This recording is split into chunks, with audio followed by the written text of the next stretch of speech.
Okay, mayong buntag sa kang tanan. God is good. All the time. Good gid ang Diyos, no? So, this month is a celebration of about love. Okay, February pa man ka na, about love. So, kumusta itong celebration na itong February 14? Nabay, nakadawat ang bulak, cards, chocolate, pero karon nga panahon, uban nga praktikal na no? Instead nga, napinambulak 12 ka buok, katida na is 1-4. So, itong uban praktikal, instead nga ipat mo bulak, ipat mo bugas. Tama kayo ano? Ug sudan, uban praktikal. Pero mao ba na ang meaning sa Valentine's Day about love, expressions of feelings, ang paghatag, mao ba na ang tinuod gyud nga paghigugma? What if naghatag ka, wa ba ka nahigugma? Amen? Okay. Every February 14, nag-celebrate ang Valentine's Day. Pinaka word nga murag sadness akong time nga wa ko nabantayan nga Valentine's Day. Nga naman,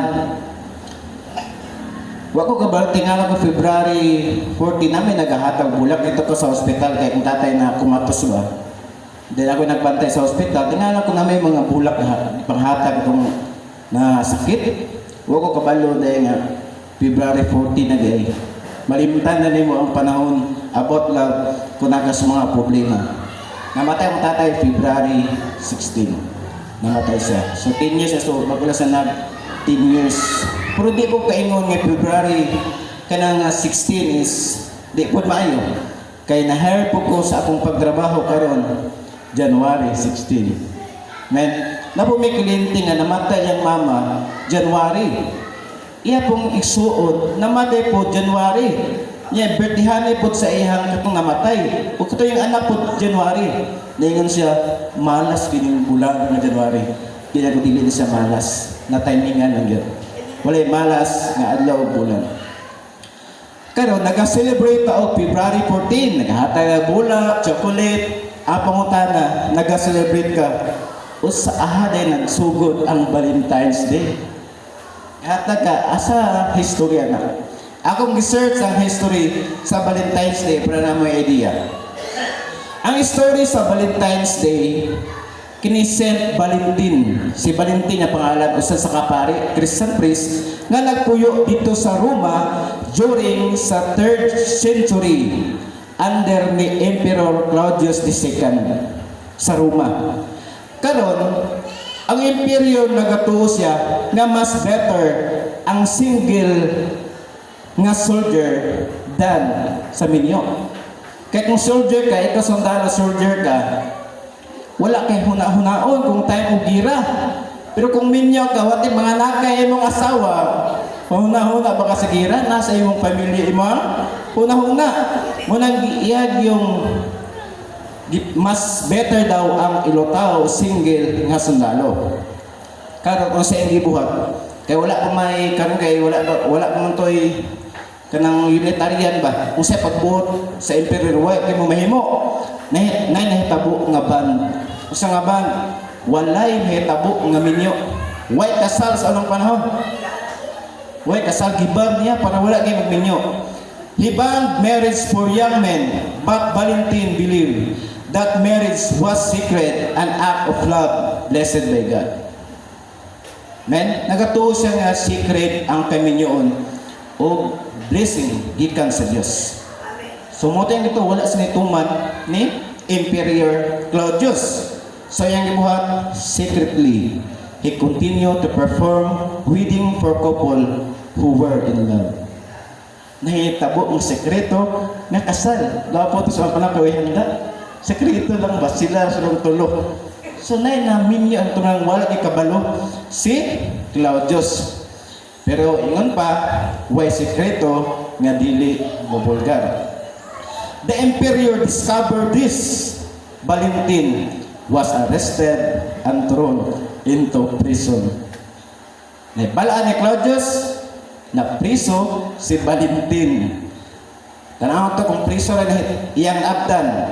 while in prison, nasa prison ka ron, it is said that Valentin befriended the jailer daughter na siya na amigo nga anak sa jailer. Tigbantay sa prison ba? Na anak siya nga babae. Kaya pwede pa mamuminyo so ng mga pres, di ba? So na siya nailhan before his execution in February 14. Gipatay siya during February 14, si Valentin. But before siya gipatay sa execution, na siya letter gisulat, ipadala niya dito sa babae. Huwag na, ubot lang, ubalo sa sulod, basta sa ubos, from your Valentin. Yan sulat. Dito nagsugod ang Valentine's Day. He became one of the first Valentin ever written. Because of his sacrifice for love and marriage, Valentin became known as a symbol of faithful and sacrificial love. Tungod kay yung wala niya babagi ang gugma sa matagusa, iya yung may kasal, ang kapalit niya, iyang kamatayon in February 14. O first niya gisulat na dito sa babae, yun siya, from your Valentin. Huwag din naman usuro na ano? Card? Dito nasugod ang card. Wala na, no? Karoon na lang is, message na lang. Text, chat, I love you. Nang lupat ang mga I love you. Pag minyo na, sa ang lupat, kaldero. Kaldero ng lupat, kaway bugas. I love you pagka may bugas. Ito na. Maay na. Okay, atong text sa karon di makita sa gibasa ganina no sa 1 Corinthians chapter 13 verse 13. And now these three remain: faith, hope, and love. But the greatest of this is love. O karon magpabilin kining tulo: ang pagtuo, paglaom ug gugma, apan ang labing dako nini mao ang gugma. Let us pray. Ginoo, dalay ko kinining kamagtagon sa magnasin mo kayo, igad mo ng Diyos, ikaw makita, kanili, ako gining Diyos, kung saan mga pulo karon, mensahe, hatag lagi ng Diyos na open ang heart, kasing-kasing, hep muli, may Ginoo, nga namin natunan, ma-adapt sa ang kanaboy, o masaptan mo ang meaning sa love din ng Diyos. And our God, sa Jesus, Amen. Faith, hope, and love, but the greatest of these is love. Tigson higala dahil tamo sa tima na ingon, the greatest love of all. Mura kanang no? Ang labing dako nga gugma. Unsa magid ang gugma gano? Sa gugma ganahan man ba? Kung masabtan niyo unya, ayo masabtan niyo unsa gid ang true meaning of love. Four kinds of love. Sabsabtan ha. Una is eros love. Kaning eros love, muna ang romantic love. Hindi nga matanong na ba? Ang romantic love is passionate, emotional, attractive to someone. Muna ang eros love. Example, love between husband and wife. Wow. Ikaduha is philia. Dili philia, philia. Muna ang friend love. Deep friendly and loyalty. Example ni is close friend. Love sa friends, yung isig katao, may tawag nga pilia. Kung sa word nga pilia, ang imong friend. Ikatulo is stored love. Ang stored love mo ang family love. Imong love sa imuhang pamilya. Love between parents and children. A mother's care for her child. Kaginikanan imong gilagaan ang imong anak mo na stored love. Last nga love, muning pinakakuyaw, pinakanindot po, o talagsaon na po siya. May tawag nga agape love. Ang agape love, it is a unconditional love. Nahigugma ka nga wala kay, gipaabot niya return. Matawag nga mistress. Wala ingon nila na. Love that expect nothing in return. Kaya mo, may gugma ka, wala kang expect og balos. Usahay, may gugma ka, expect kang balos. In Christian, agape love is often emphasized because a highest form of love is giving, forgiving, and patient. Halimbawa, is God's love for humanity. Pinaka-highest form of love mo nang gibuhat sa Dios ang gugma sa humanity, sa ato ang tanan. Ngayon upat ka sa topic about love. Mahamantala sa isip. Number one is the origin of true love. Asa gidi ay nagsugod ang tinuod nga gugma. Ang Valentine's Day kasagaran naghisgot og bulak, chocolate o romantic relationship. Apan ang tinuod nga gugma wala magsugod sa tao, nagsugod kini sa Ginoo.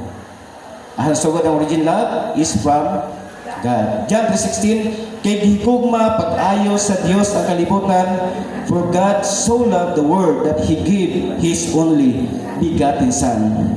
The real love is, ang tinuod gini gugma is sacrificial. Kung nahigugma ka, mo sacrifice ito. Ang Dios, iyang isakripisyo iyang kagulingan because of love. Even ang God the Father, iyang isacrifice ang only. Wala nila iharagin. Iyang isacrifice because of love. Ang real love is giving. Di ka pwede mo hatag kung wala kay gugma. Tingnan ko ba mga dato na, mga puping na tabangan nila, no? Kaya because of love. Real love is unconditional. Walay kondisyon. Kung mahigugma ka, walay kondisyon. God shared us the greatest example of love through Jesus Christ. Gipakita sa Dios ang iyang tinud-anay o pinakadakong nga gugma, pinaagi siya anak nga si Jesus Christ. If you want to love correctly, paano daw may balaan mo nga tama ang imong gugma? If you want to love correctly, we must first receive God's love. Kung wala nimo gitawat ang gugma sa Dios imong kinabuhi, dili tama ang higugma sa imong sikir. Kasi nga higugma yung pamilya, higugma mo sa katawa ka, wala nimo gigugma ang Dios. Dili sa tama. Pero gigugma makita ng mga tao nga na Dios ang kinabuhi, tingnan sa nga concern sa ubang tao. Dili sa iyang pamilya, sa katawa, kita nimo ang gugma gikan sa Dios. Kasi nga tao nga religious. Grabe ka giver, wa mo ka asa gikan gina tungod kay na Dios ang kinabuhi. Unang iyang gitawag ang love, first love mo ang Dios. Ang pagkana na ba ang first love siyang kinabuhi? Unawin na to ang gugma gikan sa Dios. Huwag na higugma sa imong hagi, sa imong paminaw, ang Dios na higugma sa imong. The origin of love is from the Lord. Timanin niya, the origin of love is from the Lord. Ikaduha ison, the characteristic of love. Karon higugma ka. Putanaon ko karon. Kung naaba sa imuha, ano hatang sila? Ang karakter sa tinuod nga gugma. Unsa man ang word nga karakter? Ang karakter sa Bisaya kinaiya. Batasan, mga ilhanan. Halimbawa sa tao, usa iyang karakter, buutan, masinabtanon, kinaiya. Maldito. Karakter dili siya karakter sa usa ka tao. So, characteristic po di ay sa true love. Tanong ko na sa imo. Patient. Patient. Ikaw ron, pamilyado. Siyempre, atiman kasi yung mga bata, dapat naging ang patient. Sa mag-uyab pa daw. Nagtrabaho yung uyab. Uyab pa mo. Kung lalaki, gahulat. Dugay na lang, magdoka oras ba? Lagot na siguro. Abot na, gawas ng babae. Tsaka ganina ka tayo, bago pa, okay pa. Ang namin yun. Dugay man ang kaulit. Mo dugay magawas. Gilamok na ko dire. Wala na patient. Mga pa siya, uyab. Dapat ginain ang patient. Ikaw ginikanan, ikaw anak, dapat na kay patient po sa iyong pag-eskwela. Patient sa iyong ginikanan, kung sinag-yaw-yaw ang ginikanan na ang patient. Ikaw sa itong trabaho, di lalim na pamilyado. Po dapat na di ang pasensya gid. Importante. Ang mapa ilubon. Nasa tawa wala, patient. Dahil sa Diyos, sa imong pamilya, sa imong love life. Importante ang patient. Pero wala ang patient, that is not a true love. Ikaduha nga characteristic of true love is kind. Maayo ka sa imong isig katao. Maayo ka sa imong minahal. Maayo ka sa imong mga pamilya. Kind. Tama na? Perfect na mo. Alam mo yung duha. Ikatulo, ang characteristic of true love is not jealous. Pero ang Ginoo sa God is jealousy. Kung mas gipili mo uban kaysa sa iya, mas gipili nimo. Kuya word nga jealous. Ang jealous sa pamilya, usahay ka ng mabahoy ka anak, mas gipalabisin mo ka na ng isa, kasi magsilos ka. Tama? Kaya mo na na, ikaw napog ka. Ngayon ganina, true love is sacrifice. Ayaw na ikaw. Bahalag na siya, malipay kang na siya. Amen? Pero kasilos ka, gusto ko na mo. That is not a true love. Dapat kung nasa malipay na ka, ayaw na nga, wala ka na dawat. That is true love. Dili ka magselos. Not proud, dili mapahitason. Ayaw na sa iyong pamilya nga, o specific unsa nga, mas labaw ka kaysa sa uban. Sa iyong mapalit, ay, mas mahal ko niya. Ayaw, na di humbleness. Mas kuyaw, ang mga tao nga nas-taas na. Pero yung nga, di na ko mas mahila. Makalimutan ka ang teacher sa masteral nga, the more you up, the more you humble. Muna usay sa pagsugod, walang-wala pa ka. Gabi mo kabuutan, o gabi mo ka faithful, pero medyo angat-angat ay mo kanabuhi, pero gilahi na imong karakter. Amen? The more you up, the more you humble. Mas believe ka ng mga tao. Kaysa walang-wala, medyo taas pa ngayon mga panantaw sa iyong kawalingon. Pero nasa taas, humble na believe na po na tao. True love, next is kani, not easily angered. Dili, dali, masuko. Gamay sipyat, suko din ka. Gamay sipyat, suko din ka. Nawata na, di na siya true love. Dili ka, wala may kabutang diri nga, dili masuko. Masuko ang mga gidang tao. Wala kabutang diri, not easily angered. Dili, dali, masuko. Ang pinaka-challenge is, kung saan mo pag-deal ang imong emotional intelligence in term of problems. Kung sa imong mentality ba, may problema, solo pag-control ang imong kaugalingan. Sama sa sakyanan, trailer, dako kaya na, manubila lang na. Masipyat ka, tumba na siya, pero kontrolo na mo imong emosyon. Next is, characteristic of true love is keeps no record of wrong. Imong kapanagkamutan nga di ka makabuhat og sala or dili magdumot. So nasa to ato. Akong balik ko na characteristic of true love.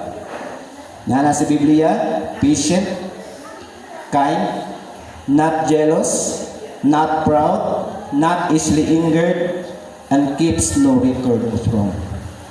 Kung naay wala diha, panagkamuti. Ampo sa Ginoo nga makorek ang imong karakter sa tinuod nga gugma. Valentine's Day often focuses on romantic feelings. Sabi niya, tagay mabulak, wow, romantic feelings siya. But in biblical, tanawa, love is a decision. Not just an emotion. Muna na yung mga minyon na mo sa katao, ayaw, giminyo ni mo sa kay, kaabi mong gugma siya. Tama na siya. Pero dito, dili ta nga tama. Dapat na dito ang decision. Niabot kasi mo kinabuhi karon, kay mo na ang gidesisyon. Imuha na siyang pagsugod, imo na siyang gipili. Ayaw mahayi imong kaugalingon siya imong naminyuan. O sa iyong pamilya, kay mo na imuhang desisyon. Feelings, Valentine's Day is not about feelings, but it's all about decision, not the emotion. Magbantay sa itong feeling. When we decide, dapat di ka mo decide sa imong decision. Bisag din na about love, decision sa kinabuhi. Ayaw pag decision nga naglagot ka, kay sure kung madili na mao imong decision. Amen? Love is not just I feel, but love is I choose. Kung siya mong gipili, dili nga nahigugma ka, kung part niya po ng love, pero gipili mo siya because you choose him or her. Karon ang minyo, doon na pila katuig, usay mo din na maramdaman ang true love. Itong paminaw. Nato sa kaistorya nga bisag kung saan ka ng mga tingkulik o mga karaan ng mga kaamit ba? Di ba ng mga karaan mga damit nga kanang ginagawa, gishow ba? Kato dili ginya ibaligya tong isa ka bangko. Bisag kaana, daot-daot na, dili ginya ibaligya. Bisag mahal na palito ang palit nga naman. Netawag na value. Gets niya? Sa atong pamilya, sa atong asawa, sa atong partner, whatever happen, happiness o sadness, dili gini mo sa ikambyo, dili mo sa biyaan nga naman, na sa value. Amen? Na sa value.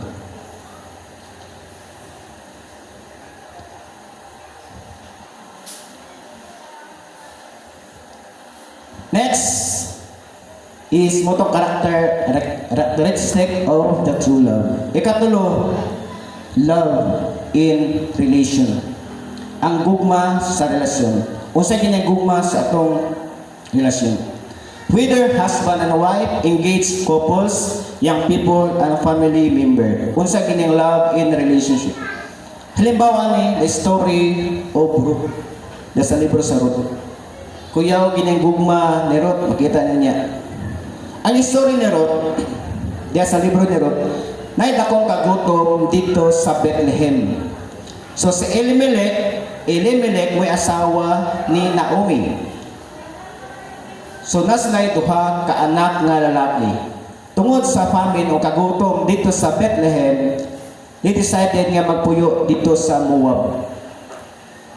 Karon dito sa Moab, namatay si Elimelech. So nabiyuda si Naomi. Karon ang duha ka anak ni Naomi giasawa ni Ruth o si Orpah. So bali iyahang ugangan ni Ruth o iyang murag bilas niya si Ruth o si Orpah. Na ugangan si Naomi. Sa ulahi namatay usab ang duha ka anak. Biyuda na silang tulo. Karong lahi na ni usually kung ikaw babae or wala yung partner, siguro maglayo na po ang relasyon sa imong ugangan. Tama? Kaya mura mo tayo yung mura ko nila. And then, pagkadungog ni Naomi, nga humana ang famine sa Bethlehem, ug naanay pagkaon, migom siya nga mubalik dito sa yutang na tawhan. So naka-decide si Naomi nga mubalik dito sa Bethlehem. Karon giingnan ni si Ruth ug si Orpah nga wala na may mga bana sila, di man pwede nga mana kog balik wala to ninyo para magminyo mo. Ana siya nga mubalik ko, magpabilin na mo diri ug magsugod mo pag-o. Pasabot nga magminyo mo. Bag-o, magsugod mo. Kaya ako muli na ko sa Bethlehem. Karon si Orpah mibalik sa iyang pamilya. Si Orpah niuli ito siyang ginikanan. But si Ruth, wala mibiyak ni Naomi. Kuya ang love ni Naomi. Ruth said in famous line, anong famous na word ni Ruth? Where you go, I will go. Kung asa ka, dito ko. Where you stay, I will stay. Kung asa ka, dito ko. Grabe ang kanagwan sa iyang ugangan. Grabe ang love. Your people will be my people, and your God, my God. Kaya niya, Isus sa ganito, grabe ang love ni Ruth sa iyang ugangan. Lesson from Ruth and Naomi. Ang lesson ni Ruth is loyalty. Ruth stayed faithful to Naomi. And faith, Ruth trusted Naomi's God. Kaya nagatuo si Ruth. Ang pagtuon ni Naomi nakita niya na nangalagad sa Diyos ang iyang ugangan si Naomi. And God's provision, even lost, God had a plan of redemption. God's turned strategy into blessing. Tawag sa story. Nganong nagpabilin gid si Ruth sa iyang ugangan. Nabagi plano ang Dios kang Ruth. Kung tanaw nimo ang kaliwat ni Ruth, tanaw to ha. Because of love, si Ruth naminyog balik kang Buwas. Og si Ruth og si Buwas ilang anak si Obed. Obed. Ang anak ni Obed mao si Jesse. Og anak ni Jesse kinsa? Si Haring David. Kita niya story because of love. Og ang kaliwat ni David kisay ganak si Jesus Christ. Nag-guess yung point? Because of love, because of loyalty ni Ruth sa iyang faith tungod na day plano ang Ginoo sa iya ha. Amen?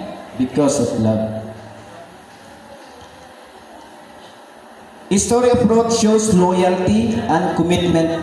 Ang gugma dahil natin ang pagkatinud-anay. Kaya? O commitment, ikaw na yun. Akong higugma.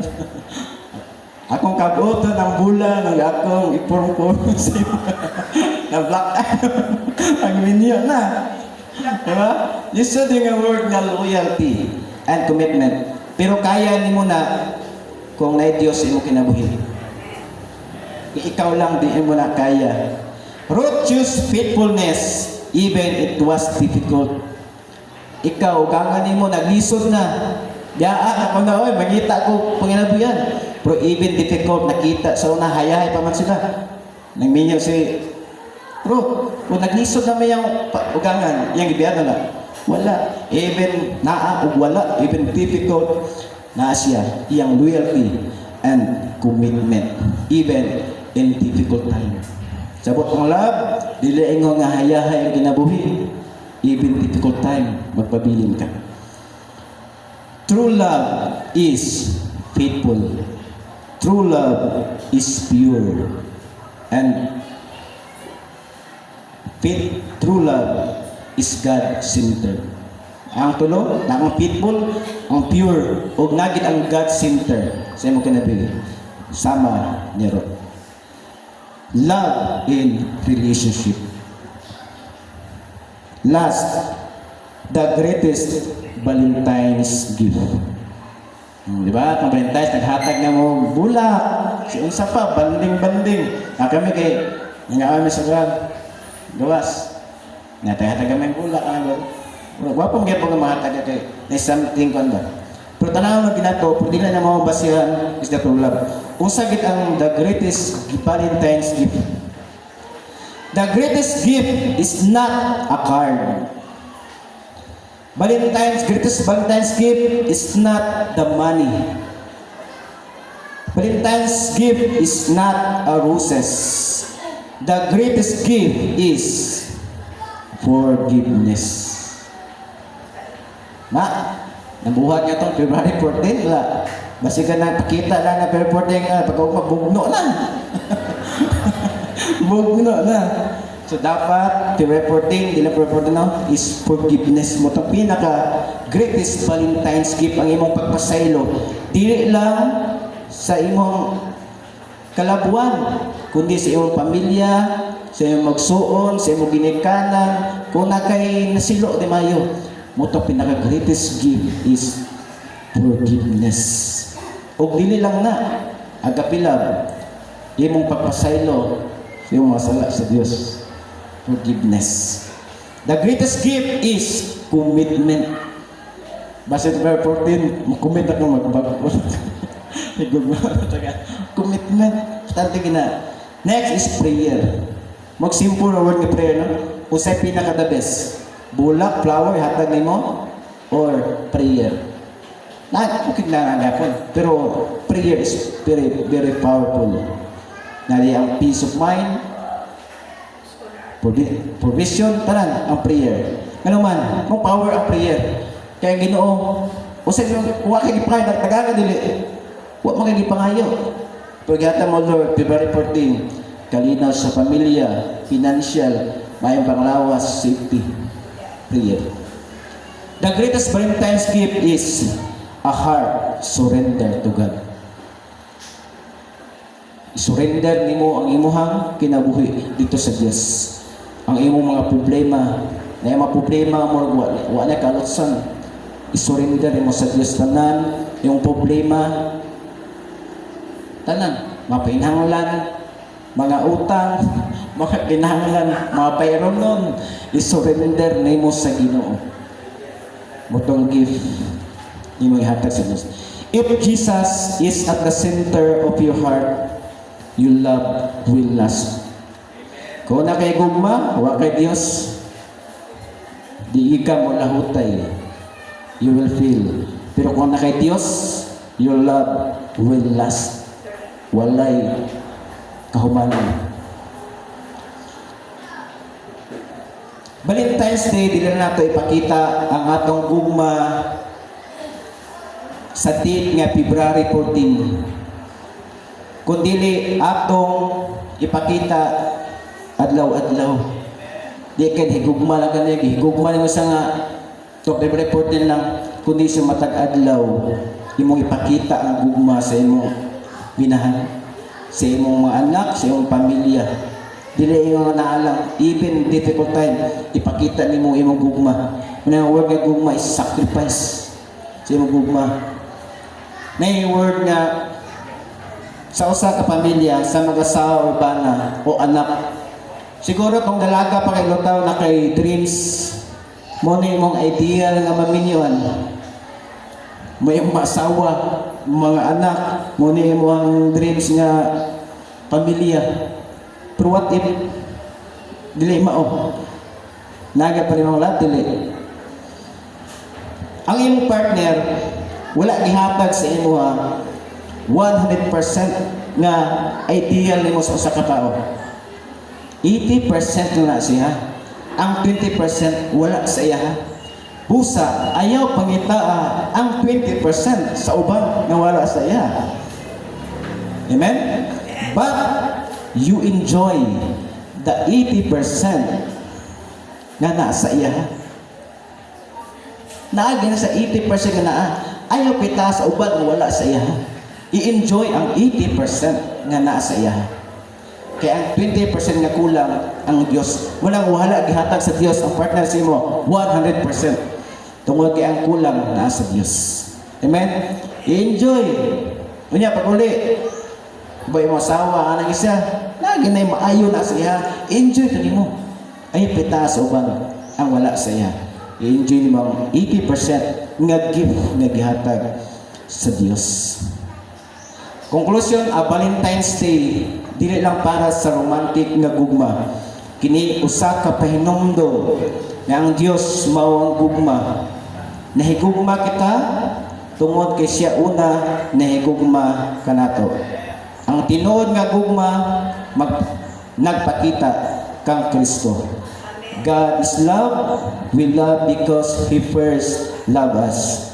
And real love reflect Christ. Happy belated Valentine's Day. Let us pray. Lord, thank you for loving and loving us unconditionally. Teach us to love like you patiently, kind, and faithfully. Let our relations glorify you. This Valentine's month, may our heart belong first to you. In Jesus' name, amen.